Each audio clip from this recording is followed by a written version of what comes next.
Thank you, Your Honours. As Mr. Harman outlined, I will be making brief submissions on the applicable law, followed by submissions on the personnel centres.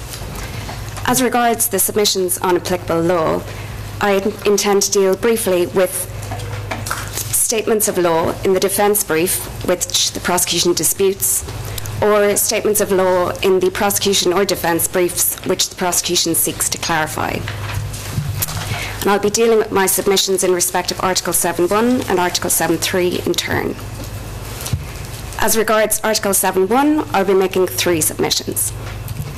Firstly, that the assistance provided need not be specifically directed to a crime, nor need Perišić have had direct intent to commit the crime.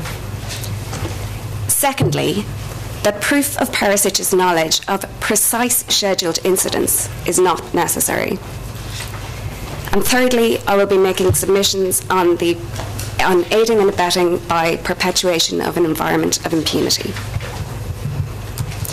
As regards my first submission, assistance need not be specifically directed to a crime, nor need Perišić have had direct intent to commit the crime.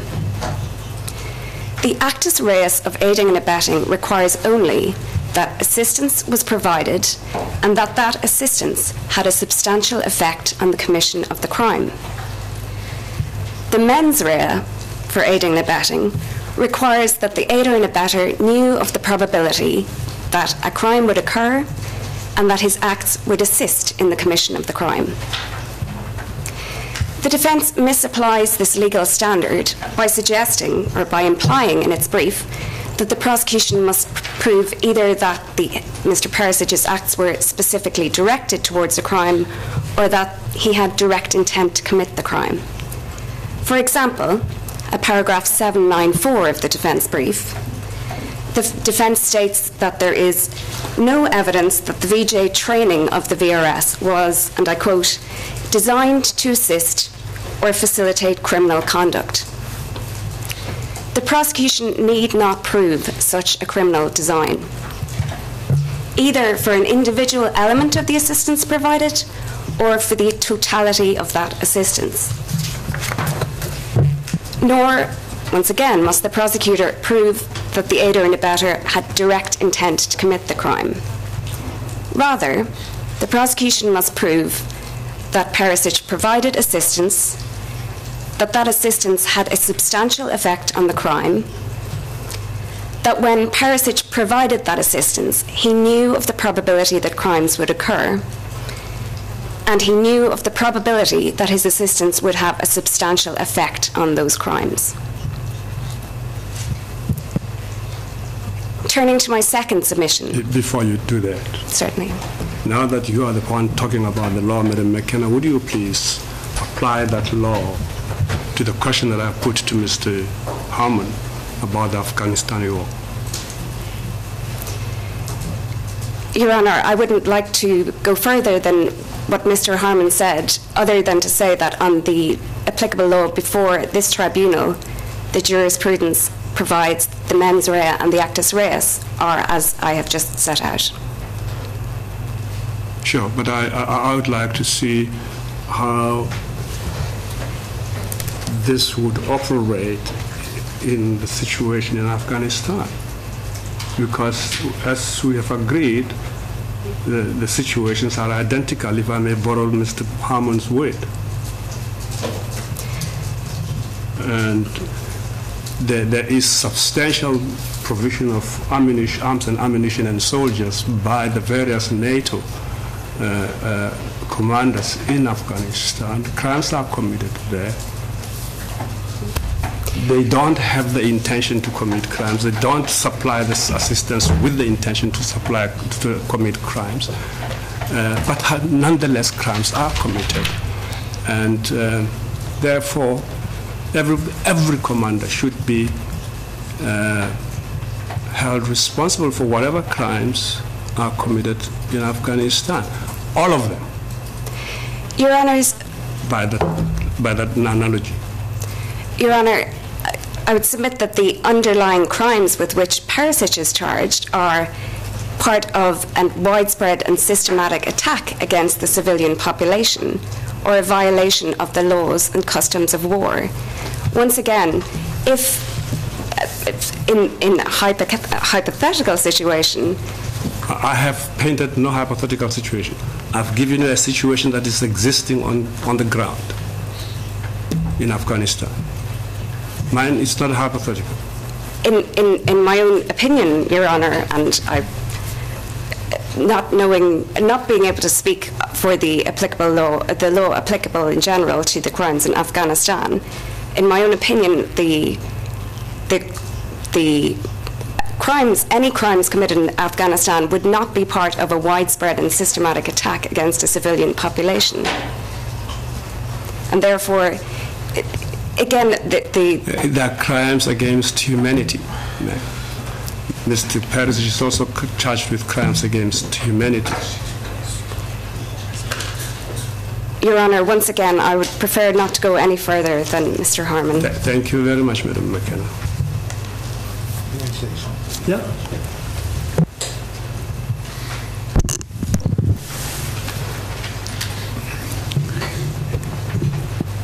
In relation to the questions by which the prosecution has addressed in reply to Judge Molotov, my feeling is that it's very difficult for me to make comparisons between this specific case that we got in hand and any case, for instance, of the Nuremberg trial or the Tokyo trial or Afghanistan or any other event like Libya today. First, because we cannot extrapolate the specific structure of a given case to any piecemeal instances of any other trial or possible events. While it might be legitimate to extrapolate from present circumstances of the war around certain elements to inference generalizations that might apply to this case, the reasoning in itself for me is faulty. And I am not saying anything about the question of my distinguished president. I'm saying for me, it's faulty, misleading, and out of place. This is my opinion about the questions raised so far. Thank you very much. May I proceed? Thank you, Your Honour. Turning to my second submission, proof of Perisić's knowledge of precise scheduled incidents is not necessary. As regards the mens rea element of aiding and abetting, the defence in its brief adopts an overly restrictive interpretation of applicable law. For example, regarding the siege of Sarajevo, at paragraph 803 of the defence brief, the defence states that the prosecution failed to prove that Mr. Perišić had any knowledge whatsoever about any of the specific Schedule B incidents. This analysis is incorrect as a matter of law.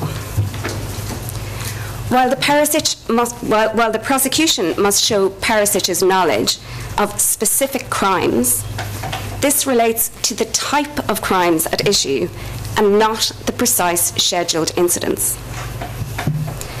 Regarding the mens rea for aiding and abetting, the Haradinaj Appeals Chamber, at paragraph 58 of the judgment, gave examples of murder, extermination, rape, and torture as the specific crimes of which the aider and abetter must be aware.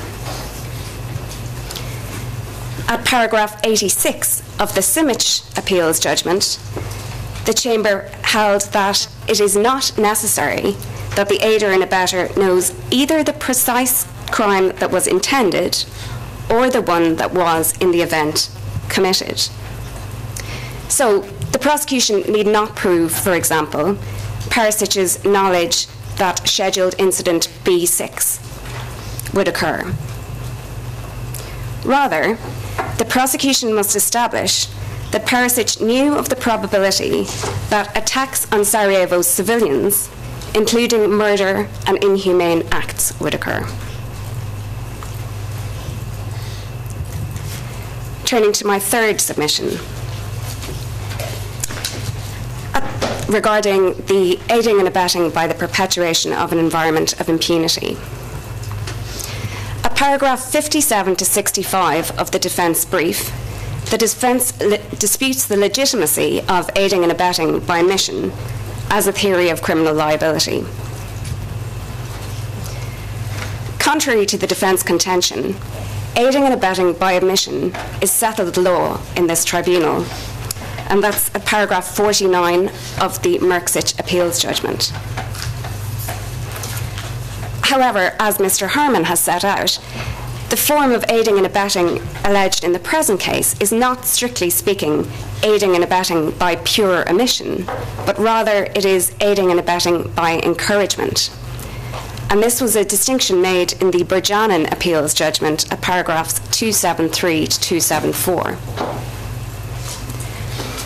The appeals chamber has, on a number of occasions, acknowledged factually the encouraging effect of a superior's failure to prevent or punish. So, for instance, in the Celabici appeals judgment at paragraph 739, in the context of sentencing, the appeals chamber found that a superior's consistent failure to act in relation to the conditions and unlawful conduct within the camp must have had an encouraging effect. Equally, at paragraph 301 of the Strugar appeals judgment, the appeals chamber stressed, in the context of a discussion of Article 7.3 liability, that a superior's failure to punish a crime of which he has actual knowledge is likely to be understood by his subordinates, at least as acceptance, if not encouragement, of such conduct, with the effect of increasing the risk of new crimes being committed. Kindly slow down, thank you. My apologies to the interpreters. So, in the circumstances of this case, Perisić's persistent failure to prevent or to punish his subordinates' crimes perpetuated the environment of impunity which he inherited. This environment had a positive impact on his subordinates' actions and a substantial effect on their commissions of crimes in Sarajevo and Srebrenica.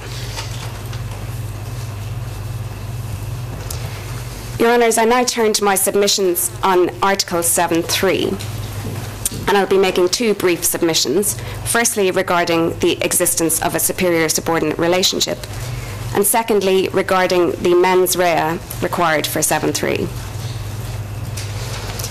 As regards the existence of a superior-subordinate relationship, the defence brief asserts at paragraph 72 that it must be proven that through his role or position, a personal relationship of subordination vis-à-vis the perpetrators was established and was acknowledged by both parties to that relationship. This, Your Honours, is legally incorrect. A superior-subordinate relationship arises where a superior has effective control over the subordinate, being the material ability to prevent or punish the subordinate's acts. As repeatedly affirmed, indicators of effective control are more a matter of evidence than of substantive law. An acknowledgement by a subordinate of a relationship of subordination may be a factual indicator of effective control, but it is not a prerequisite for finding a superior-subordinate relationship. Turning to the mens rea requirement for Article 7.3. Under Article 7.3 liability, it must be shown that Perišić had knowledge or reason to know that crimes had been or were to be committed by his subordinates. And the Strugar appeals judgment at paragraphs 302 and 304 states that this standard is met if Perišić possessed sufficiently alarming information, putting him on notice of the risk that crimes might subsequently be carried out by his subordinates and justifying further inquiry. In discussing the requisite mens rea, the defence misstates the law. In paragraphs 82 and 91 of the defence brief, a number of tests are put forward, citing ICTY and ICTR trial chamber jurisprudence and Bosnian state court jurisprudence in support. These tests suggest a higher mens rea standard. For example, at paragraph 82 of the defence brief, the defence states that there must be information putting a superior on notice of a present and real risk or likelihood of illegal acts by his subordinates. The tests cited by the defence are incorrect.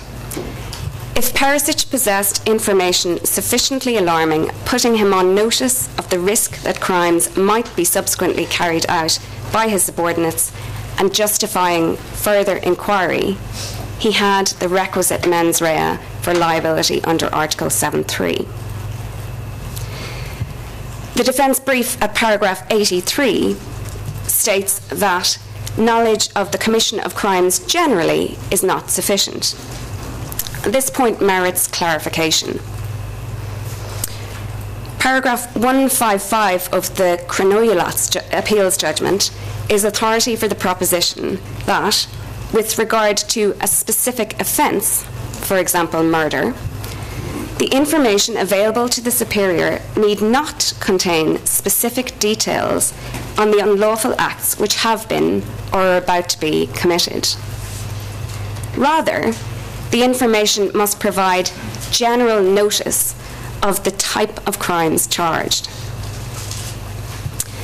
At paragraph 83 of the defence brief, the defence cites the Orich appeals judgment, at paragraph 59 of the Orich appeals judgment, which states that knowledge of a crime and knowledge of a person's criminal conduct are, in law and in fact, distinct matters. This is correct. But the Orich appeals judgment in the same paragraph goes on to say that the latter may be inferred from the former.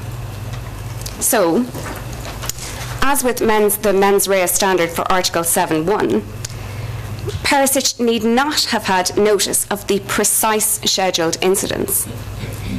Rather, the prosecution must prove that Perišić had notice of the attacks on civilians, the murder and the inhumane acts being committed by his subordinates as part of the campaign of shelling and sniping in Sarajevo.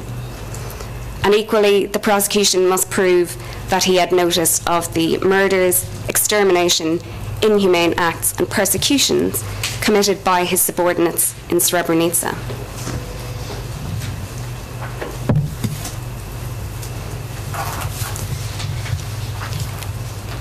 Your Honours, unless you have any further questions on the applicable law, I will turn to my submissions on the personnel centres.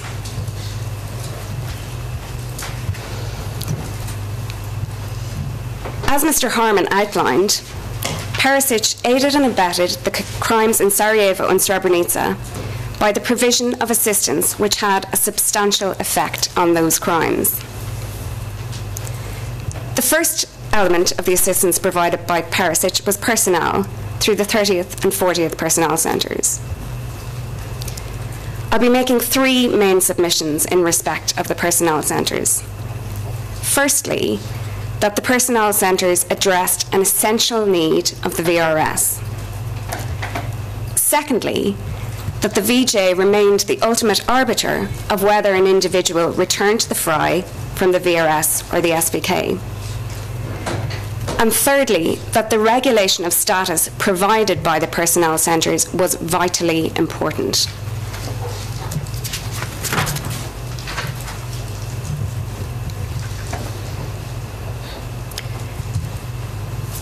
Turning to my first submission, the personnel centres addressed an essential need of the VRS.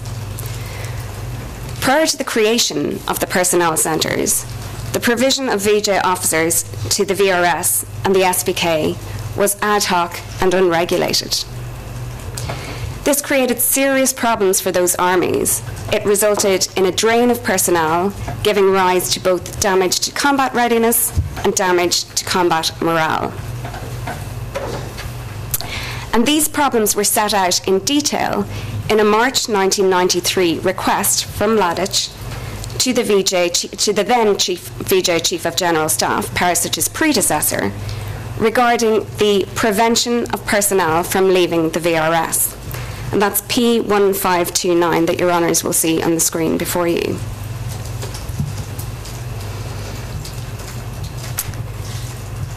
And Your Honours, I intend to go through this letter in some detail. In this letter, Mladic highlighted that a large number of VRS personnel were abandoning their units without permission to leave for the VJ. And at this point, I'll just note that there is a revised translation of this document, which the defence have agreed, and I'll just point out the revised wording. The prosecution will be making a written submission on this, but the revised wording will read that a large number of active military personnel and army employees abandon their units without permission and leave for the Yugoslav army.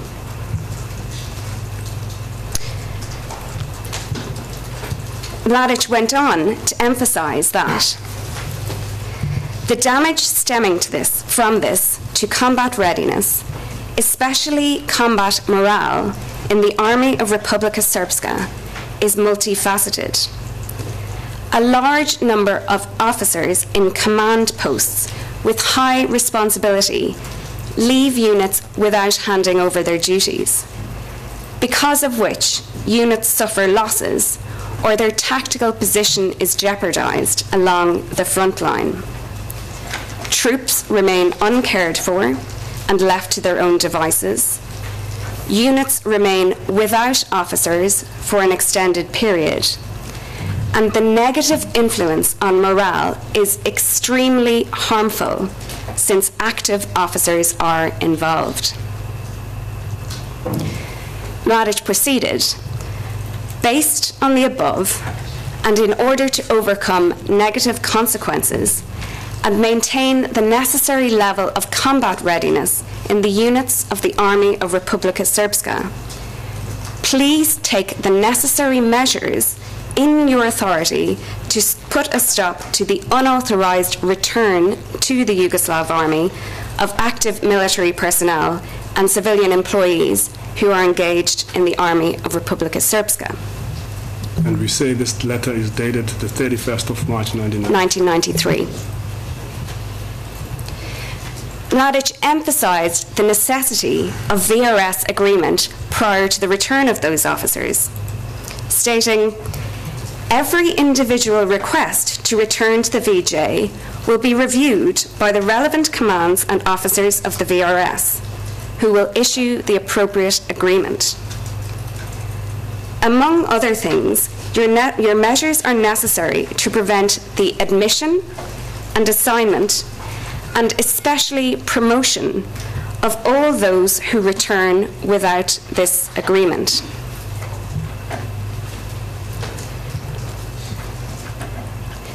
Mladic went on to underline the VRS's continuing need for additional personnel, stating, please adopt an enactment making it obligatory for all active military personnel who come from the former Bosnia and Herzegovina to join the Army of Republika Srpska at the request of the main staff of the Army of Republika Srpska.